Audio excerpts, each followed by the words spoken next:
keeping up with our motto, let learning be a joy and teaching a pleasure. Here we are with the remote teaching and learning process to bridge the gap. Happy learning, students! Hello children and welcome to one more session of Standard 3 EVS lesson number 6, getting to know the place we live in. Children, we live in different places. It can be a village, a town or a city, and every place has some or the other importance. But first of all, let us learn how a town is formed.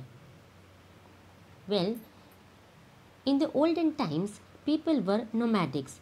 Nomadics means people who travel from one place to another. But why did they travel? It was because they did not know farming. They had to wander here and there in search of food.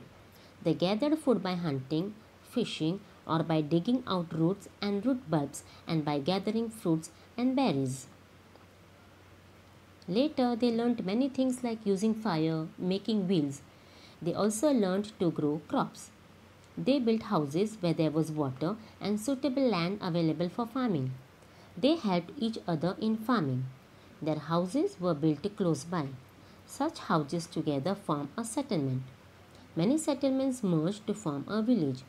People felt safer living in such settlements. Further, villages merged to form towns and cities. As farming developed, people had to do different kinds of work such as making wooden implements, repairing them, weaving cloth, making jewelry, making clay pots, etc. One person could not do all this work alone, so the work was divided between the people. Thus, there were artisans engaged in different occupations. Well, in this lesson, we are learning about the place we live in, and we know it very well. We can see many buildings in our area. It can be any normal building or any construction. It can be a temple, a mosque, or a church.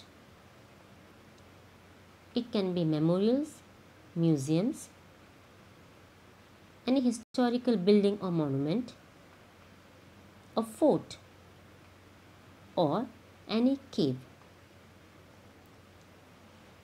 All these buildings tell us about the richness of that place. That means all these buildings tell us about the importance of that place. They help us to understand our history and our treasures. To protect them is our responsibility. But not only these buildings make a town famous. It can also be any fair, markets, or some people's important deeds. For example, District Raigad.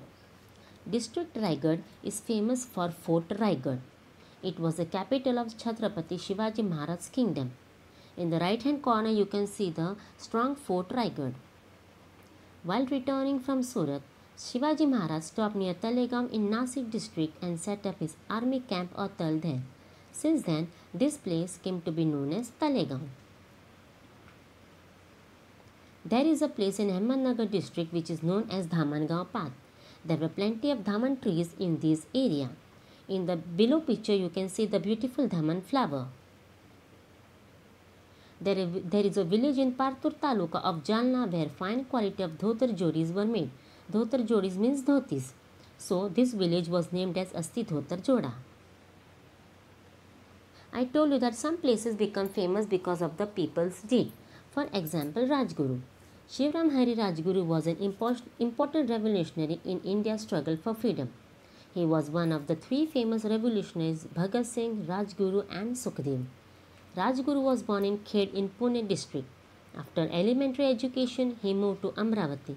There, at the Hanuman Vyayam Shala, he took up the cause of patriotism. At 15 years of age, he went to Banaras to study Sanskrit. He knew several languages such as Marathi, Sanskrit, Hindi, Urdu and English. Bhagat Singh and Sukhdev were his close friends. Later, he took part in revolutionary activities and became a martyr for the country. In his memory, Khed, his birthplace, has been named as Rajguru Nagar. Now, one more example we have of Gadge Maharaj. Sant Gadge Maharaj's real name was Debuji Jhingraji Janorkar. He belonged to Shengaon in Daryapur Taluka of Amravati district. Sant Gadge Baba raised social awareness through kirtans. During his kirtans, he would ask people questions and answer them themselves. Why are our people poor? Because they do not have education. He appealed to the people to get educated. He is known as one of the great saints of the 20th century. His village will forever be remembered for his work in the service of the people. Next, we have weekly markets. From the word itself, we come to know that these markets are held once a week. Weekly markets are held once in a week. People in villages are dependent on weekly markets for their daily needs. These markets sell essential items such as food grains, vegetables, farming implements, clothes, etc. The market is a place where people can come and meet each other and inquire about each other's well-beings.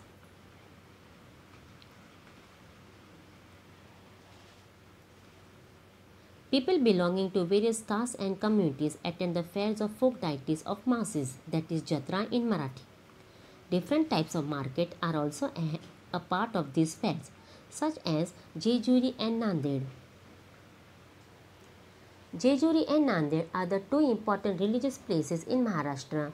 We have the temple of Lord Khandoba in Jejuri and there is a Sikh Gurudwara in Nanded.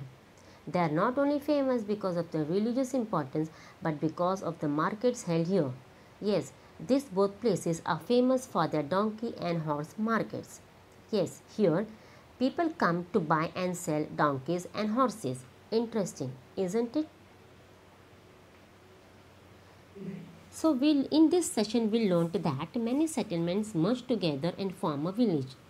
As farming developed, people had to do different kinds of work. Some places become to be known for the historical buildings. A place gets its renown from its people and their important deeds. Essential items are available in a weekly market. That's all children in this session. Thank you for watching. We'll be back with one more interesting session. Until then, keep watching and keep learning. Thank you.